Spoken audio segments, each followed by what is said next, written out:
Hi, Gaming Tier List here. Today we're going to talk about Dave the Diver and specifically the different kinds of farms.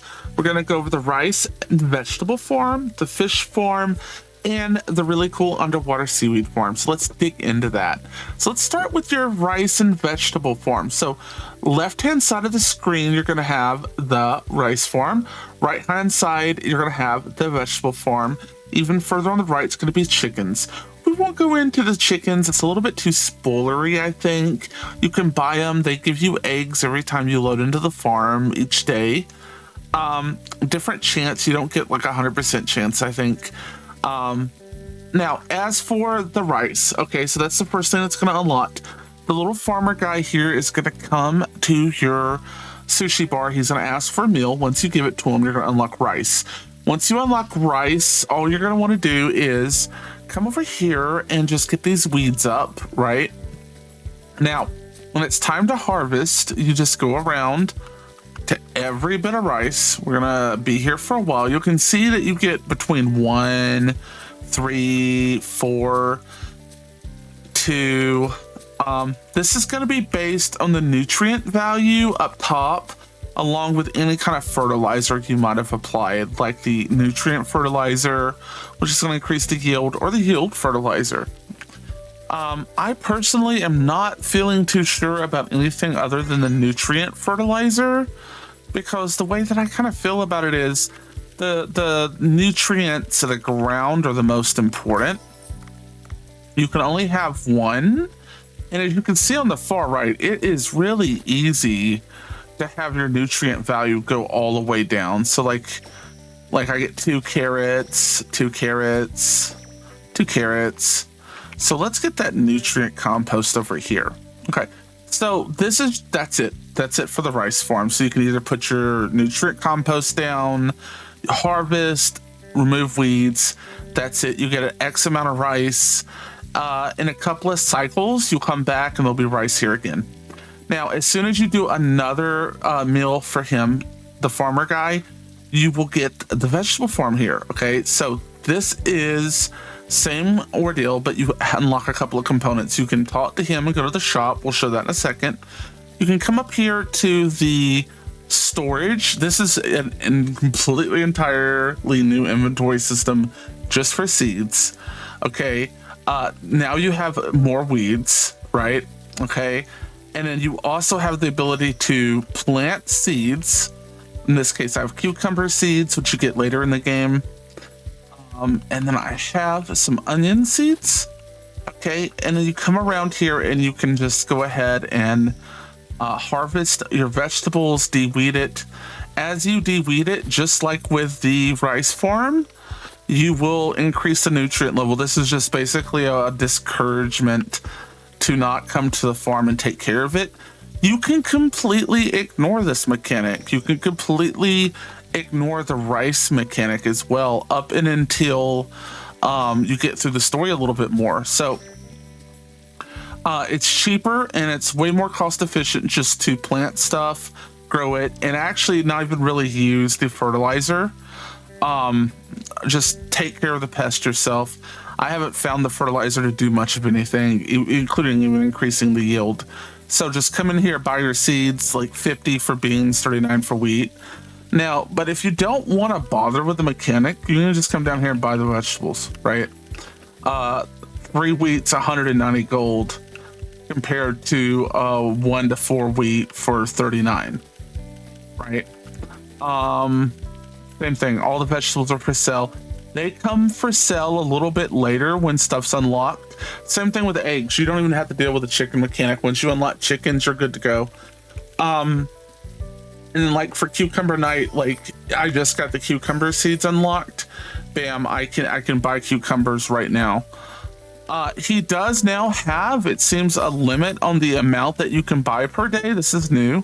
So you can't buy an unlimited amount, but you can stock up pretty well here. So you can buy enough for the night's meal at the sushi restaurant. So weeds affect nutrients. You just go around weeding, planting, and that's it. He takes care of the rice field for you again, so you don't even have to bother with that. So let's go into the fish farm. So the fish farm is a little bit more interesting, I guess, to me than the land form is, because this is a way that you don't have to go bother hunting for fish, and that is can be a chore if you have a favorite kind of fish. So anytime you see the heart icon, that means that some fish have grown, or I think you've dropped them off. It could be either or. There we go, some new fish, or like the jellyfish here. So here's my advice for the fish tank. You know, if you see one fish, just leave it, because if you go and pick another one up at some point, that's going to give you two and you'll have your breeding stock. Okay. Once you have the breeding stock amount, you can just go and regularly come in here, go down to the 2 stars, do max, send it all to the kitchen, just like that. And that's the best way to take care of the fish. There is the sell all button and use all ingredients button. That's good to clean it out whenever it's just got too many fish in it. You don't want to deal with it anymore. You just want all the fish gone. But for me, I generally try to come in here, take the 2 stars, send them off to the kitchen, let the 3 stars be continue breeding. Sometimes if they get to like 32, which is like way too many, I think, I'll go ahead and ship some of the 3 stars off as well. Same thing here, bam. And you can actually get kind of fast at it. You just go like, you know, go to the breams in the kitchen, down 1, up, sold. Okay. You can just do this for every depth. And the interesting thing is, of course, you'll do a lot less maintenance on these deeper depths because you'll just have less fish here.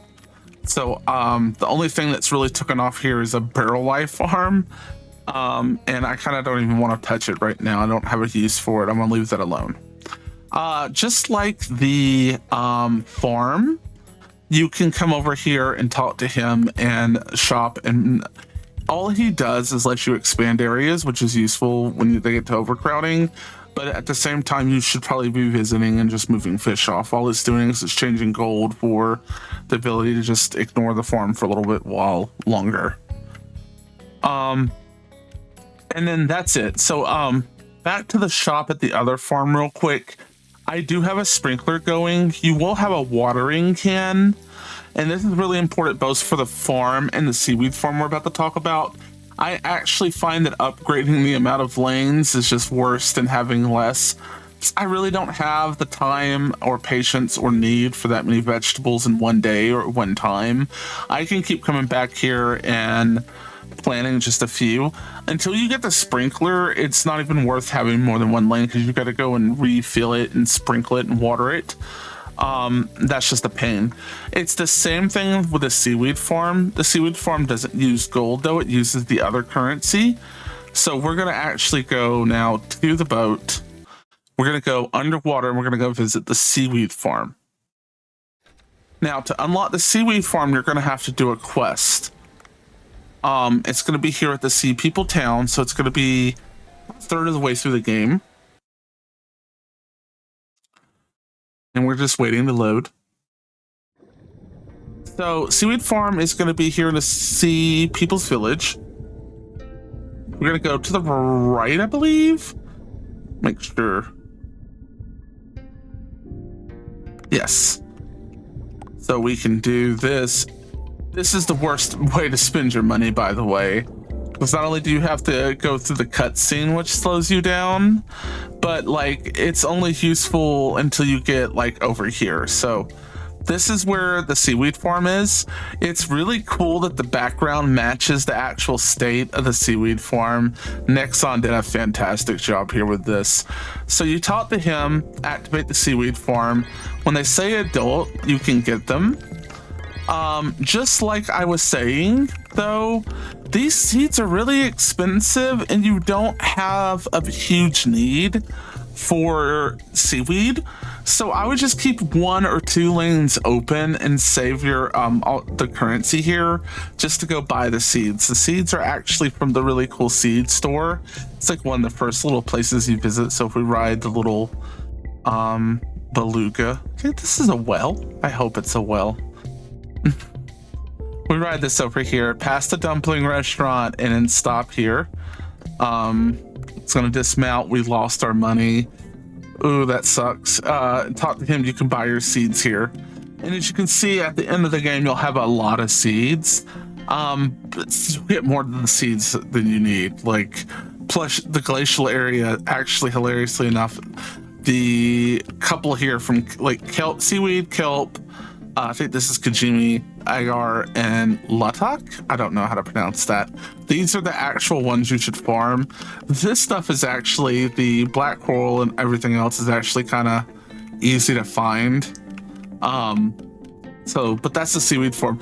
Now the fun thing is that you can talk to him and sell stuff back to him, but you only get it free from a few quests. You don't need to sell to him at all. So and of course, if you need money, the fastest way to get money is probably to go over to the workshop, assuming you can't just deposit something to the task board. All right, so that's enough on farming and Dave the Diver. That's an overview of the 3 major farming mechanics. I hope this guide found you well, and I hope that if you need any more information on this topic, you visit us at Gaming Tier List and check out all our cool Dave the Diver guides. Till next time, thanks guys.